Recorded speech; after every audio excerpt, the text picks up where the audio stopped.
According to society, if you're an introvert, you are shy, you are scared, and you can't be on camera. But I'm living proof that this is not true. I'm going to show you how you can be on camera even if you are an introvert. Here's my story. When I first started making videos in my home country in Germany, I was shy to talk to my camera in front of other people. I was nervous and it was hard.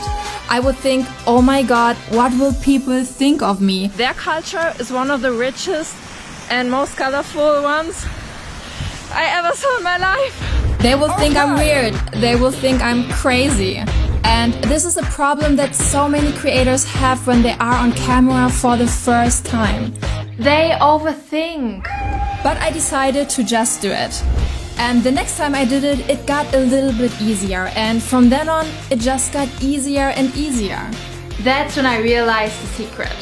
Practice. The more you do it, the better you will get. It's as simple as that.